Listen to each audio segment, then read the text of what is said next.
Hey everyone, it's Josh. Before we start the episode, I wanted to share some thoughts about some of my favorite podcast series. The first podcast I fell in love with was On Being with Krista Tippett. I used to take long walks and listen to her talk with amazing thinkers and doers. From On Being, I got hooked on Radiolab, which since 2002 has been devoted to investigating a strange world and making science more accessible. For a while there, I got pretty hooked on Intelligence Squared US, which digs deep into the great questions of our times using an Oxford style of debate. A couple years ago, I became obsessed with two truly epic series. In the first, called Hidden Brain, host Shankar Vedantam uses science and storytelling to reveal the unconscious patterns that drive human behavior, shape our choices, and direct our relationships.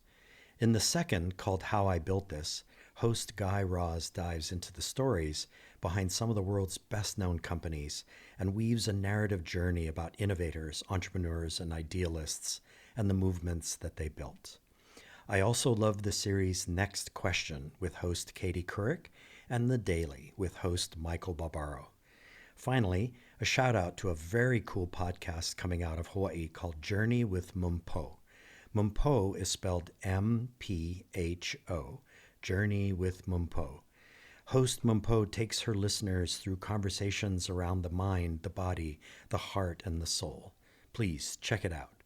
Anyway, the best way to support your favorite podcasts is to listen often and give them a rating in your favorite podcast store. And now, on to our show. Imagine a place where students use media, creativity, communication, and critical thinking to make stories come to life. A place where authentic audiences are enlightened by the kids who live there. Hawk Media Productions at Kealakahe Intermediate School, located in Kona, Hawaii, is an example of that place where students strive daily for the summit.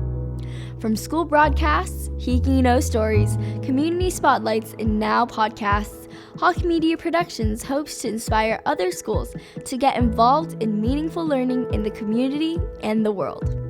Believe it or not, all schools have the students, teachers, and community partners to be the spark for what school could be in Hawaii.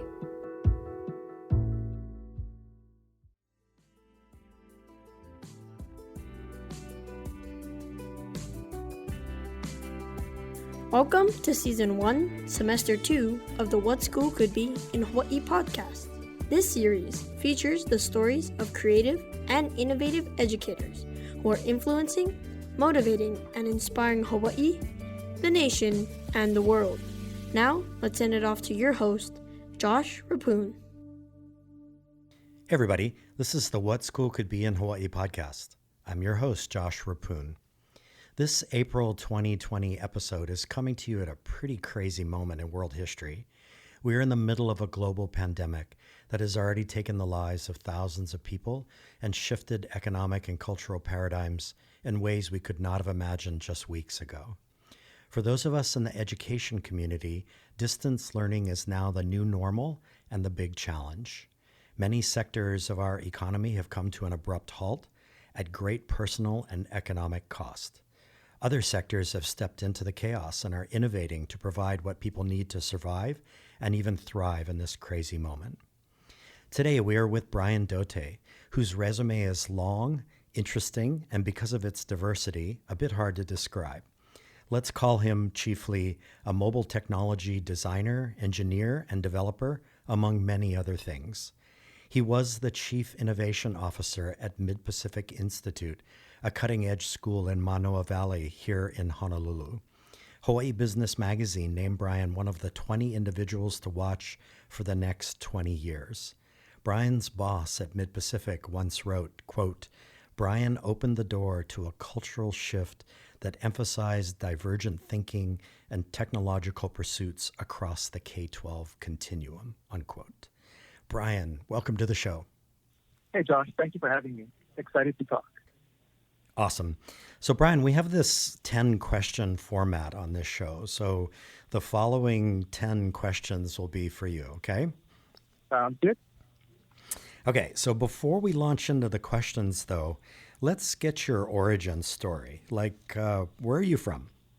Oh my goodness. So I'm from here, Honolulu, Hawaii, born and raised in Waipahu on the west side. Awesome. And where did you go to school?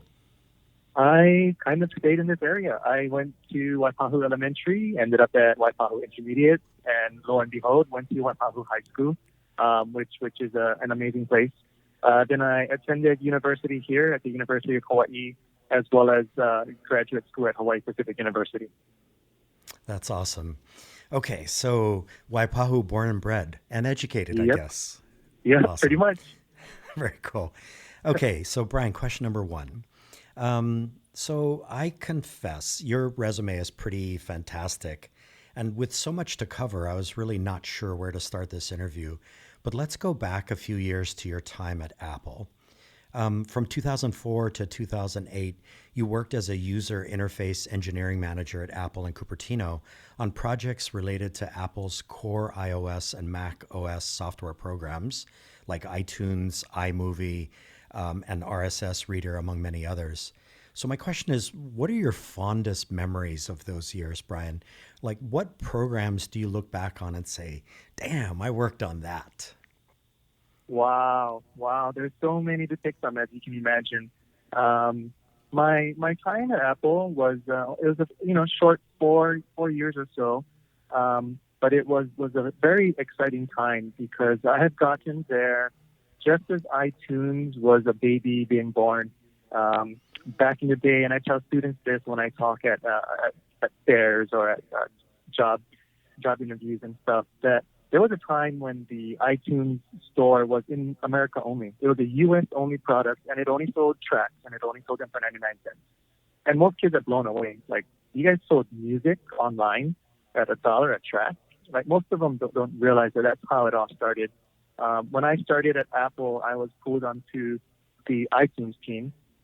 So some of my fondest memories was the iPod and the magic of the iPod and what it brought to the tech community, and then iTunes as an enabler for syncing of music and all of the things that came along in the ecosystem of the iPod. So I worked a ton on that. I was on the team that helped bring iTunes from U.S. only to all the countries that you see today.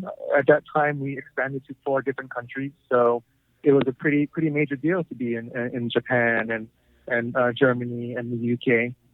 And then I was part of the team that slowly morphed it from just tracks to, at that time, music videos and other things until it evolved into what we have today.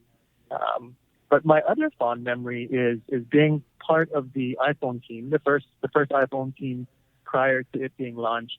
And I must say that was a super exciting project because sometimes in your life you work on a product and it changes the world in retrospect. Like you didn't anticipate that it was going to change the world. You just kind of was on that project and it was a massive success and things changed afterwards. And then there's the work that you do while you're working on it, you get goosebumps because you know that what you're working on is going to change the world. Not looking back, but looking forward.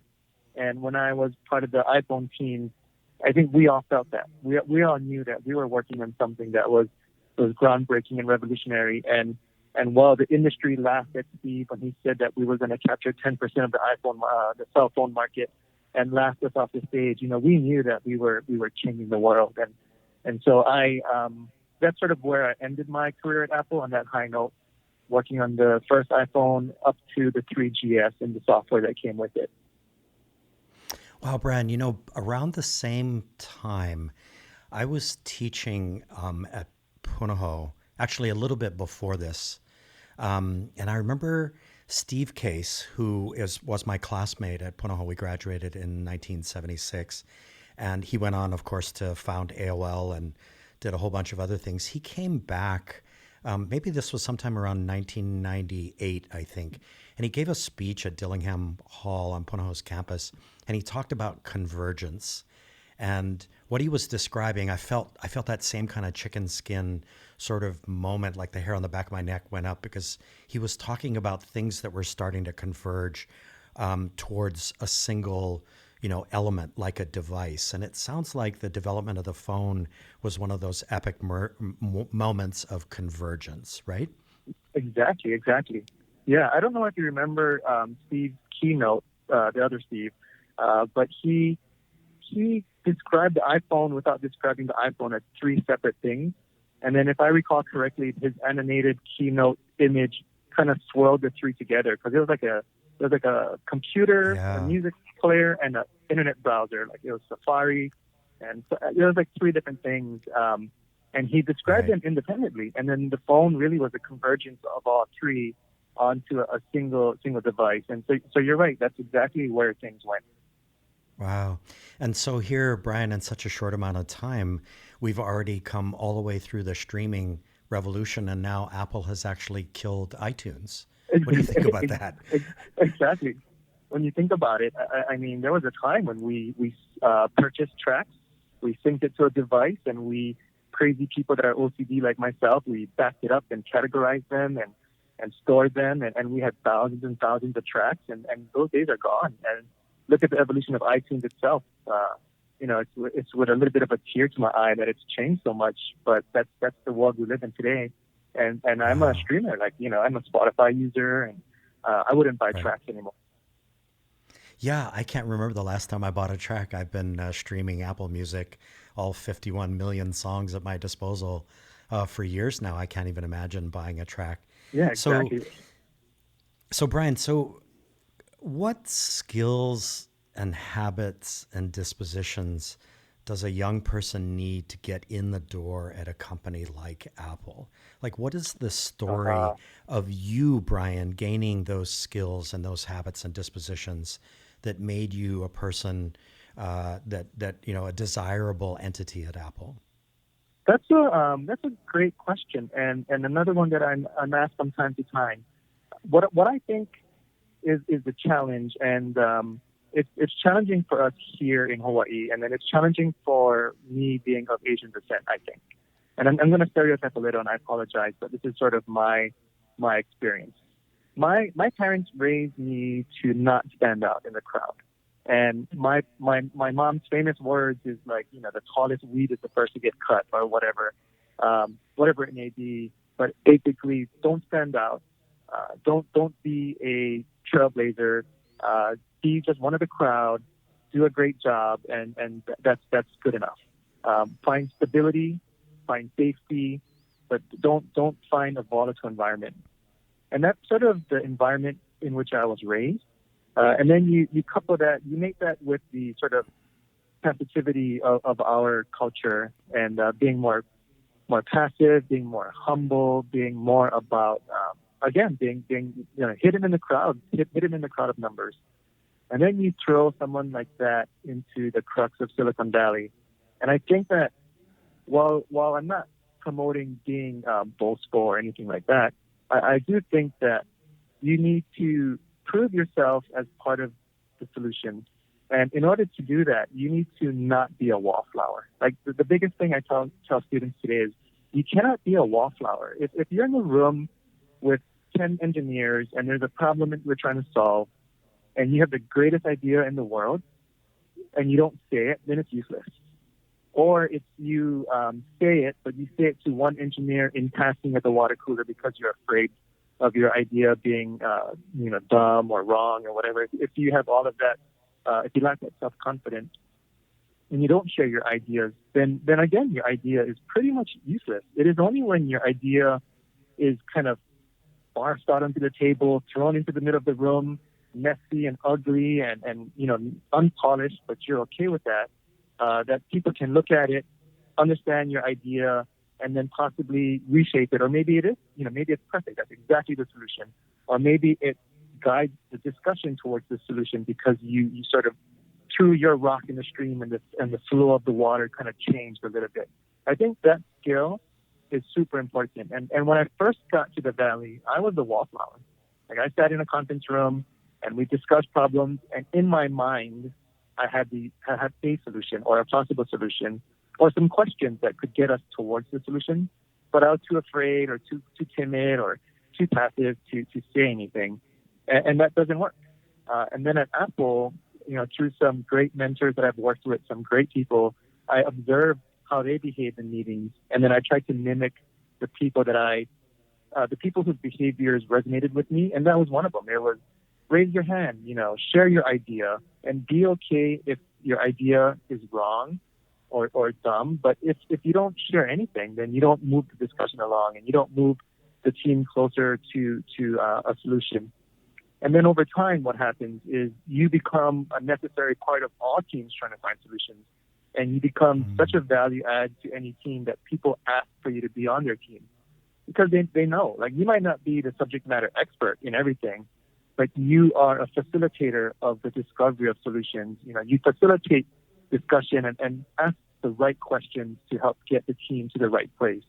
And that's hard. I think it's hard. I think it was hard in the beginning to kind of not be a wallflower, not be afraid of sharing your ideas, because, to be honest, I feel like I was raised to do the exact opposite. I was raised to not raise my hand because that's the hand that would get chopped off, right? So I don't know. Does that help? Does that make sense? Yeah, absolutely. God, Brian, I think of my own upbringing, on the windward side of Oahu, and you couldn't get me to say anything, especially in school, if you hit me with a stick. I was just raised to keep my head down.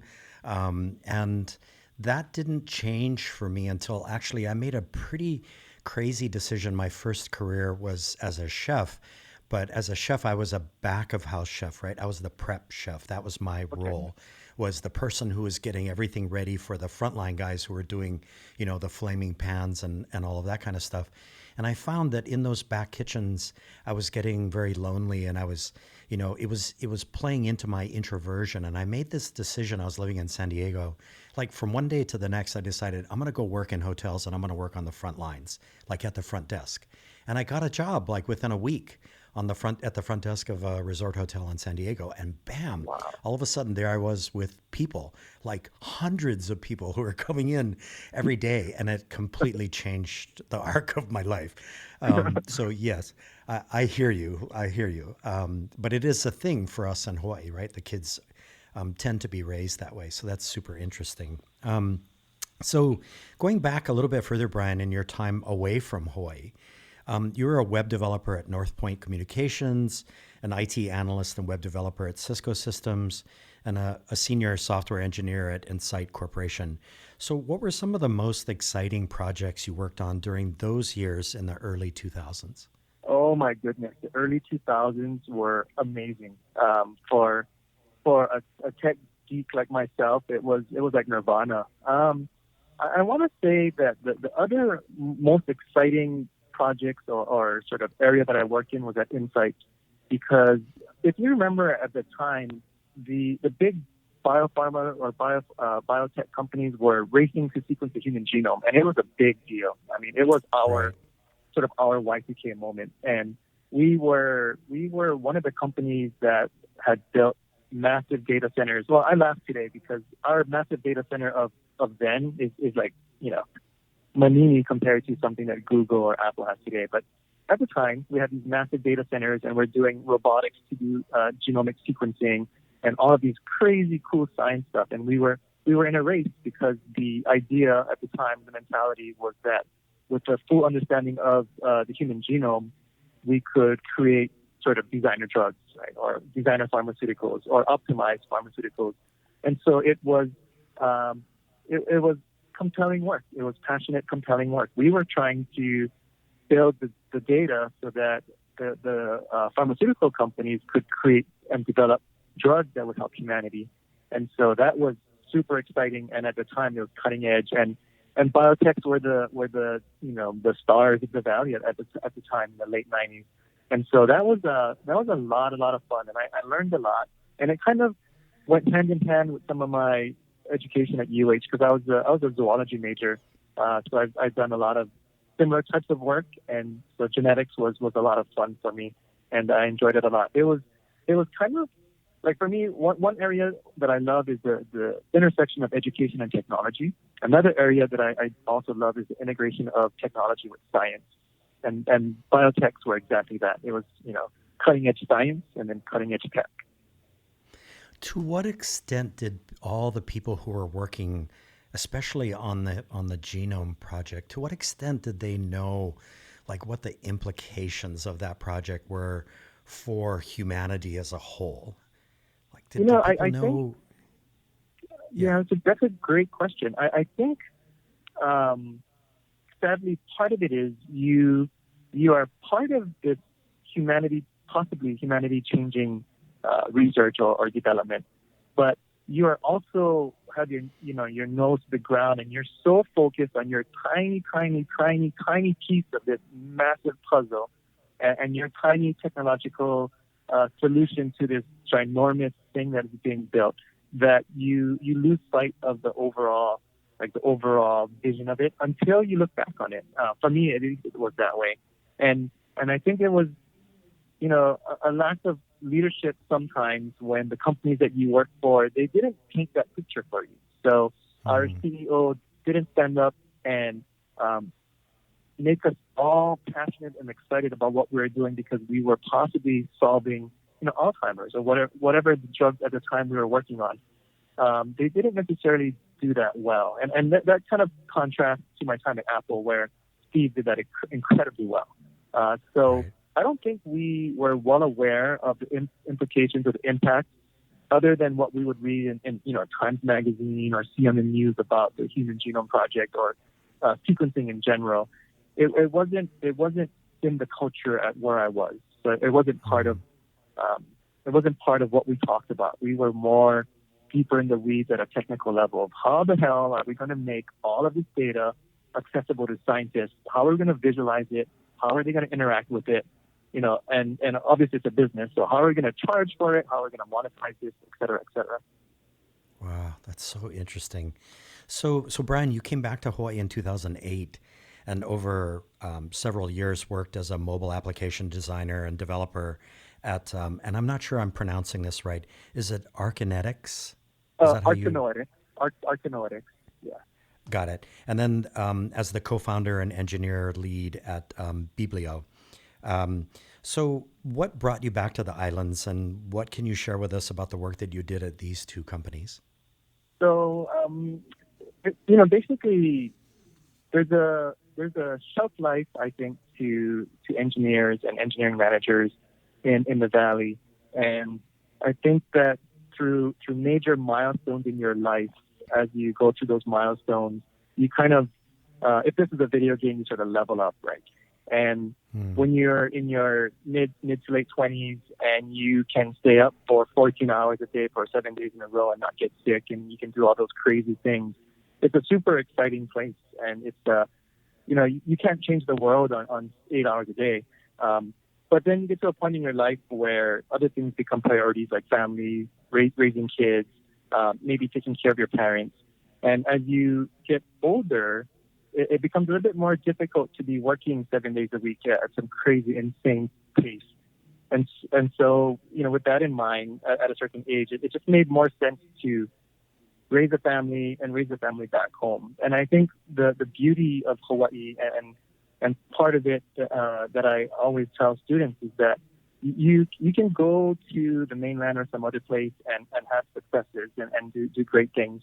But, Hawaii will always be home for you, and you always have a place to come back to. And that's exactly what I did. Is I went to the Valley, had success, and then came back home because family and ultimately, everything else was here. So coming back home was just kind of a no-brainer to start a family. After being home for a little bit, because at first I was a remote engineer for Apple, so I was still working at Apple remotely. Eventually I felt sort of in purgatory, like disconnected from the Valley and then disconnected from Hawaii, because I worked weird hours in an office of one person and didn't have the interaction that I craved. Yet it was hard to get the interaction because I didn't work in Hawaii. I was living in Hawaii, but I was working sort of Cupertino hours. So it was a little strange during those times. And I finally decided I really, really, really need to integrate with the local community because I'm living here again. I'm back home. And the amazing thing at the time was Twitter. Twitter had been around for a little while. I was a Twitter user back when it was only SMS messaging. But when I came back to Hawaii, Twitter was huge. I mean, it was the communication medium. And through Twitter, I started to reintegrate with the tech community and then made connections. And that's how I got the job at Artanoetics eventually, is through tweet ups and conferences and other things that were going on sort of through the Twitterverse back in the day. Artanoetics was a dual-use technology company out of the Act 221 here in Hawaii. So part of it was to work on government research, R&D for DARPA or the Office of Naval Research or other sort of large federal agencies. And then the other part of it was to commercialize those products for the company itself. And so I was brought on due to my work at Apple to help commercialize some of the technologies that the company was working on for the military or for the Navy. And so there, the challenge was to take these sort of raw, scientific, crazy cool inventions and figure out their fit in the consumer market and figure out how to make it work and how to sell it and how to package it and how to market it and how to make it look good and all of those things. So I did user interfaces for some of the products that the company was working on, both for, its use in like for a warfighter, like what does the UI look like for a warfighter, and then taking that and trying to commercialize that same product for the mass market. It was a lot of fun. Wow, that's so interesting. So Brian, like I remember, so Twitter to me is like, it's like super important. One of my former students from my time at La Pietra Hawaii School for Girls, she got a degree in communications from the University of Washington. And I reached out to her to teach me how to use Twitter. It was like 6 years ago. And she's like, oh yeah, I'll teach you how to use Twitter. And it was like super funny. You know what? The first thing that she taught me was you have to have a personal account that you tweet from. And then you have to have some sort of other account that you retweet from. And that way, you know, for sure, you're always going to get one retweet. And I just laughed my head off when she taught me that, you know. But seriously, one of the things that's been really amazing over the last few years is the explosion of Twitter accounts across our public schools.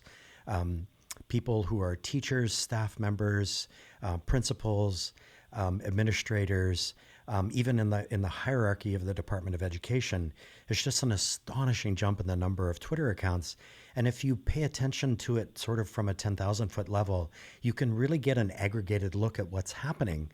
It's like this organic window into things that are happening on the ground. So it sounds like that's something that you really tapped into when you came back. When I came back, the Twitterverse was very chatty and was a lot of kind of back and forth talk amongst different segments of our community. And then in recent times, I see exactly what you mentioned, and the teaching community, the educational community, is incredibly strong on Twitter. I'm surprised at the volume of communication and collaboration that goes on, the multi-message threads that are going back and forth, and the sharing and the camaraderie. I'm jealous sometimes. Like, you don't see software engineers telling each other, those things, but the teachers are so supportive of each other. Their community is so incredibly strong on Twitter. And if I could ask or throw out there, like, I wonder why that is.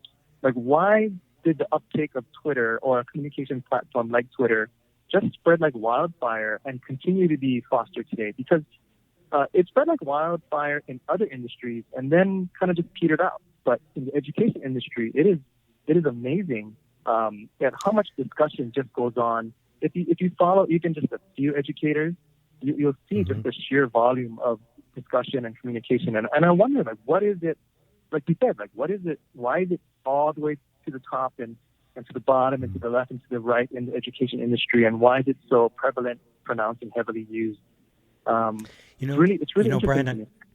Yeah, I think that there's actually two answers to that. One of them is that there's been a select group of people who really understood Twitter and really started to ensure that there were hashtags that everybody was familiar with, and they were building account followers and people that they were following, sort of one person at a time. And then the other answer, I think, to that question is that the Schools of the Future Conference, which is put on by the Hawaii Association of Independent Schools, and it's now, in its 11th or 12th year, they actually made a deliberate decision 3 years ago to start featuring Twitter as part of the conference.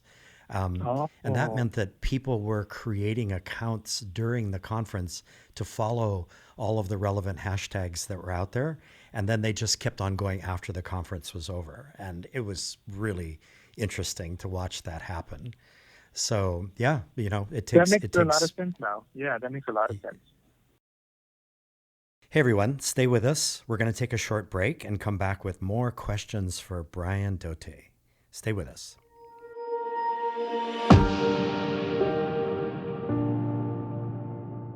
What could your school do with $25,000? Hawaii Public School teachers apply for the Education Innovation Grant from Farmers Insurance Hawaii and the Public Schools of Hawaii Foundation to make your big idea a reality. The Education Innovation Grant fosters unique, innovative learning experiences benefiting teachers, students, and the greater community. The deadline to apply is May 30th.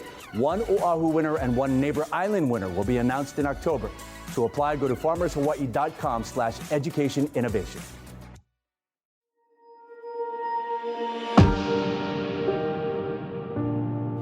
Okay, so now that we've gotten to know you a little bit, Brian, it's time for some questions I've been itching to ask you for a long time. So in 2013, Mid-Pacific Institute President Paul Turnbull created the Chief Innovation Officer position for his medium-sized independent school here on Oahu. And after a search, he hired you to be that CIO. So, Brian, why did Paul create the position, which is very unusual? And what skills and habits and dispositions did he see in your resume that told him you were the guy to move Mid-Pacific, a school, a K-12 school, towards a culture of innovation? Great question. I think Paul, being innovative himself, saw the future and what was needed. He clearly saw the role of technology in education or educational technology and knew that that's where the school needed to go, or education needed to go in general. He is an innovator himself. Paul brought the LiDAR scanning program to Mid-Pacific when he arrived, and that was a very, very innovative set of curriculum and equipment and technology and teaching, and that kind of started the ball rolling. And then he subsequently built the right environment for innovation to take root because, it takes care and feeding for that kind of stuff to work. And so he had already been building that and then started looking for someone to fill the CIO role. As a chief innovation officer, what Paul needed was the person that could speak both languages, the person that could understand the technology community and the technology in general, and then could turn around and also make that accessible and sort of human readable and something that could be used by teachers and students and staff. And so if you think of like some people in your life, they are a great engineer, but they can't draw, right? So other people in your life, they can design and draw the most beautiful things, but they can't write. What Paul needed was someone that could do all of those things. So could understand technology, could understand education, could see where the two intersect and connect them, and could see where the two don't intersect and stay away from that. And that's what Paul needed in a CIO, and that's what the school needed. And I think when you look at my background, it is sort of that very, like you mentioned in the very beginning of this podcast, it is very varied. There's a lot of different industries that I've worked and played in. And I think that kind of mentality, the understanding that you can connect dots that shouldn't be connected, or that you might try to connect dots that shouldn't be connected, is super important to a CIO, because you want to go where people have not gone before. You want to bring technologies into education, and when the teachers or the students raise their hand to ask, well, how have others done it? The answer is, well, no one's done it. What have others done like this? Well, no one's done anything like this. And that's the space where I tried to go, and that's the space where we were headed at the time. And so someone like myself with a technology background, with connections to both the Valley and local technology companies, and a good understanding of what's coming and what's ahead is critical. And the challenge that I thanked Paul for was that I wasn't from the education world. So I was a non-educator in an education environment. And I think that in the beginning, that was a little overwhelming for me. I had never worked in a school before. I had never worked in education before. And there's so much to learn. But, Paul was like, you don't need to be the best teacher. You're not here to be the best educator, but you're here to facilitate the exchange of ideas and information between the two. So you need to understand enough about education so that you can be effective. And he really helped me learn those pieces of how a school works and how teachers and students interact and all of the pieces that go together to make a school successful. I lacked that when I first started. Like, I had no clue. I had no clue what teaching was like. I had no clue what operating a school was like. But I totally and inside and out understood the tech community. So, Brian, I'm thinking, yeah. That our radio audience out there might be, public or charter or independent school leaders who are thinking to themselves as they listen to you, like, oh, maybe I should have a chief innovation officer. But it sounds like that's not a step that you want to take lightly, that you have to lay some groundwork before you go in that direction, right? Exactly. If you think about raising a horse, as an example, you don't want to go out and buy or acquire a beautiful stallion or whatever the term is for a beautiful racehorse, and you haven't built a barn, and you have no one to train, and you have no one to ride, and no space for it. That would be a mistake, right? So you really, really need to be intentional about laying the groundwork for all the things that are required for that to be successful. And I go back to sort of care and feeding. There's a lot that's required to build a culture of innovation, and there's a lot that's required to be successful in that. And just going out and bringing some technologically advanced person into an education environment doesn't mean you're going to be successful. Mm-hmm. And I would say 99% of the time that might probably be unsuccessful, mm-hmm. unless you've sort of laid that groundwork and kind of painted the runway and have things ready. Otherwise you're wasting, time and money.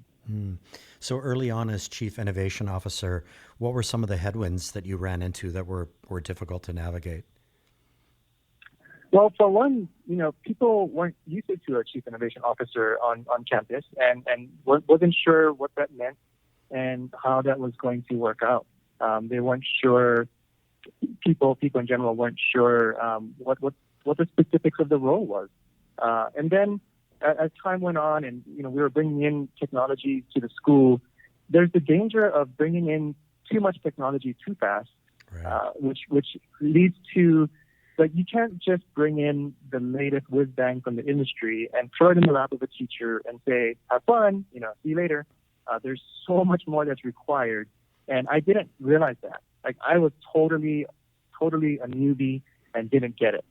So I was fascinated by, AR and VR and all of these crazy, amazing, cool technologies, and needed to learn the groundwork part. You need to build in professional development. How are you going to support these teachers in the classroom when 30 students put on an Oculus and the app crashes? How are you going to provide the hardware for that?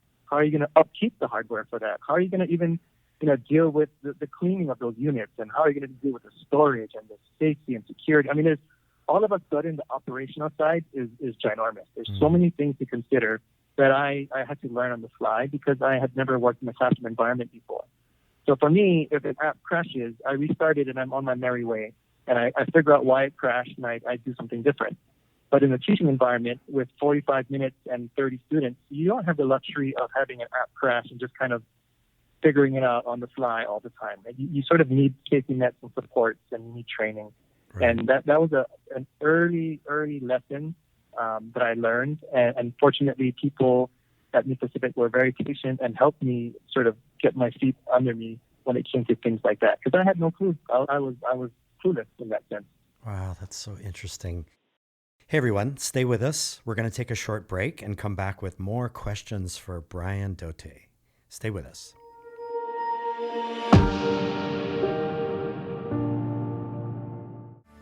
Hey, I'm Tyler Kern from Market Scale, and you're listening to What School Could Be in Hawaii. a podcast partnership between MarketScale and Josh Rappoon, exploring the latest insights and thought leadership in the world of EdTech. If you're enjoying the podcast, be sure to subscribe on iTunes or Spotify or wherever you get your podcasts these days, or just head to marketscale.com, click on Industries at the top of the page, and scroll down to EdTech. We'll see you there.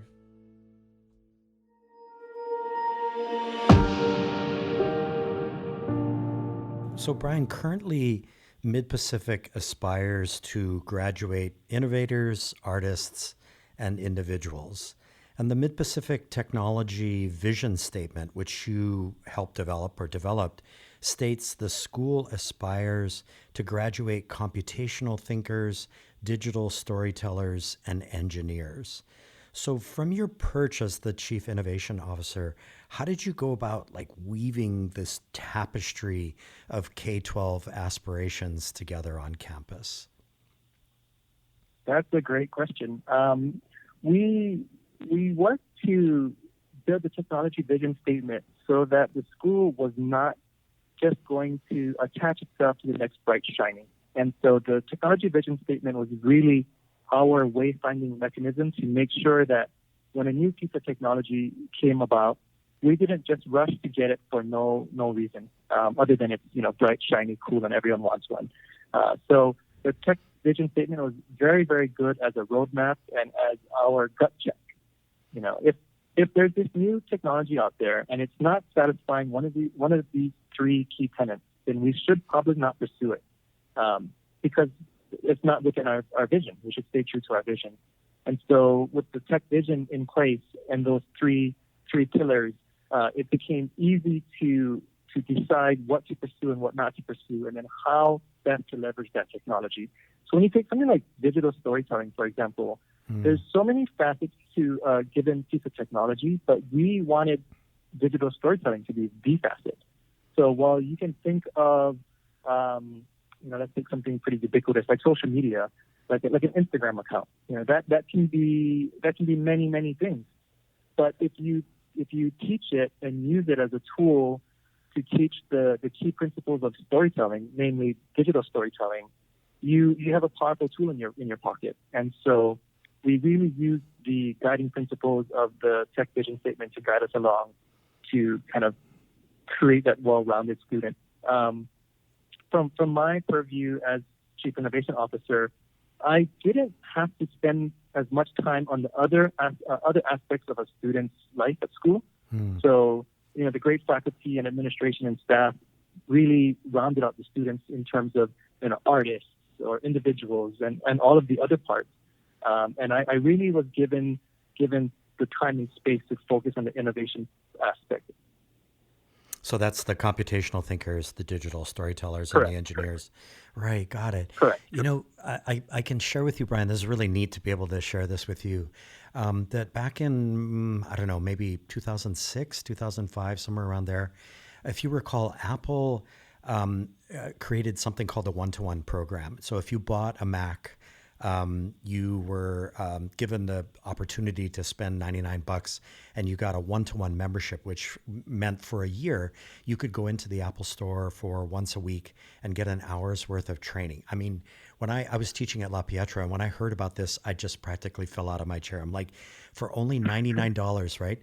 And so they were almost like my chief, innovation officer, the Apple store at Kahala, because we're like a mile apart from each other.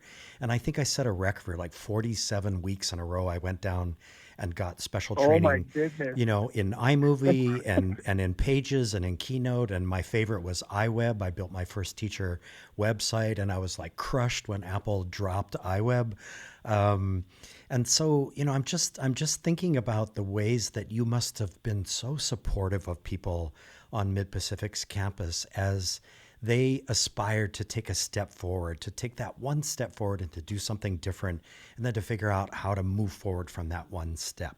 It's what did that feel like personally to you and in your heart and in your mind as you began to support people on campus as they did their thing?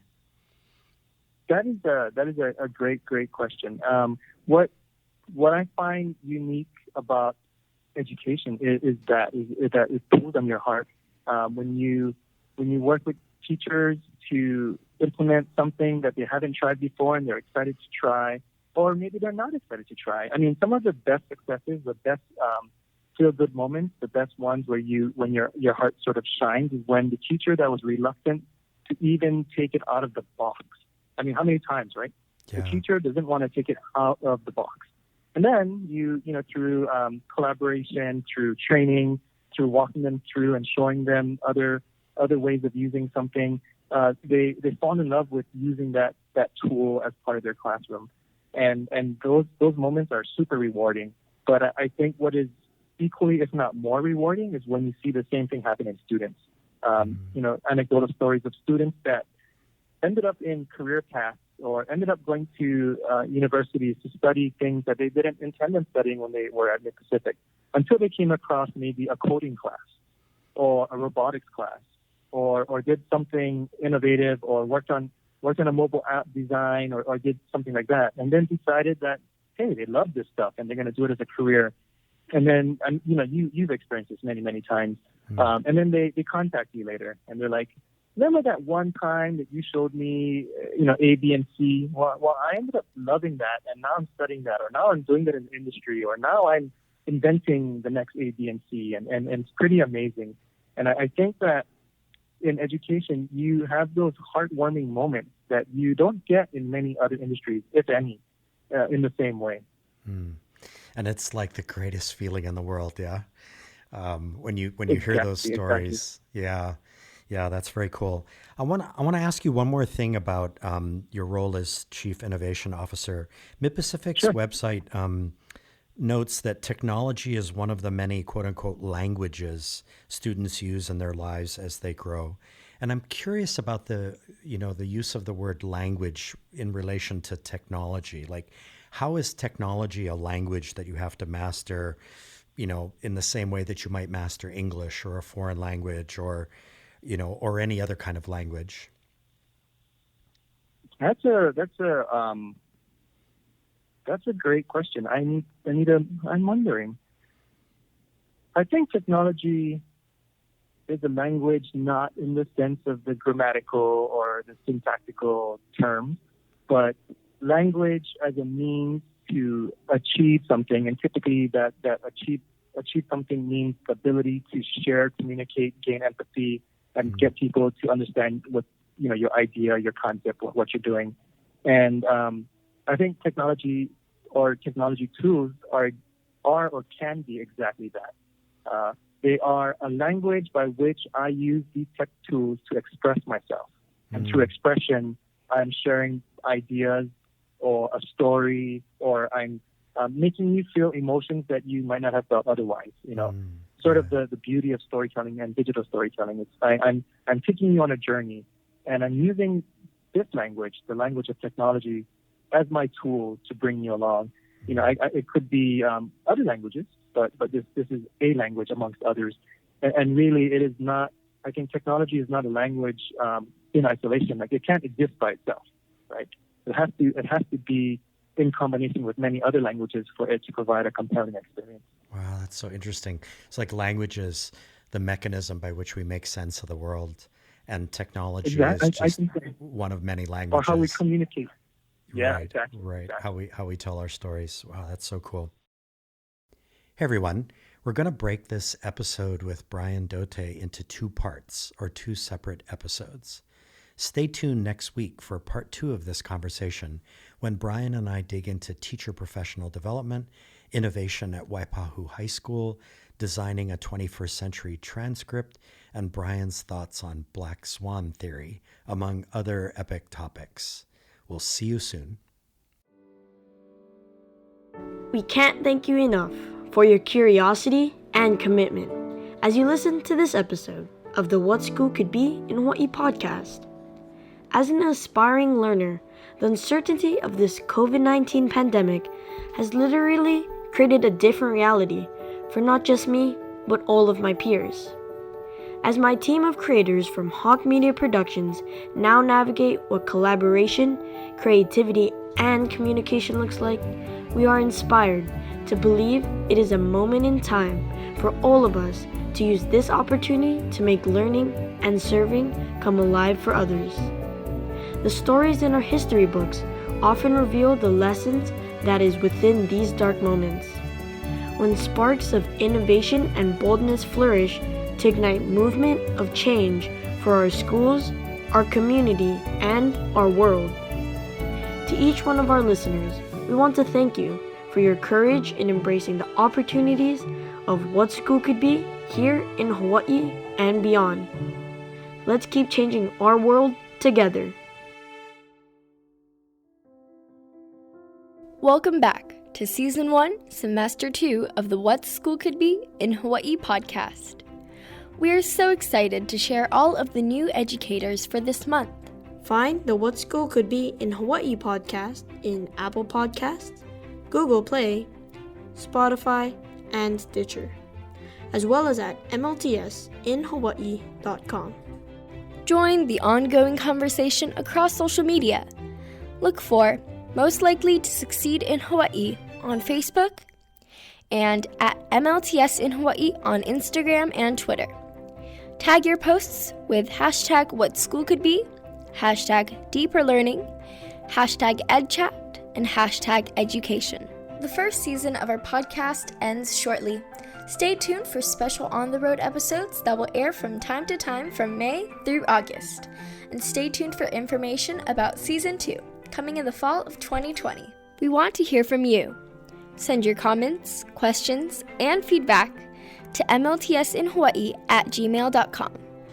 If you love this podcast series, we would really appreciate a rating and review in Apple Podcasts. It's the best way to help us reach a wider audience of innovative educators. And please feel free to share this series with colleagues, friends, and family. Your host is Josh Rapoon. Our podcast consultant is Ryan Ozawa. Our audio engineer for this episode is Daniel Gillard. The editor for this episode is Marlon Utrera. Our post-production student manager is May Kanata, under the guidance of Matthew Williams. Learn more at hawkmediaproductions.com. And special thanks to Ted Dintersmith, author and education change agent. Now, off to your next epic adventure. Class dismissed.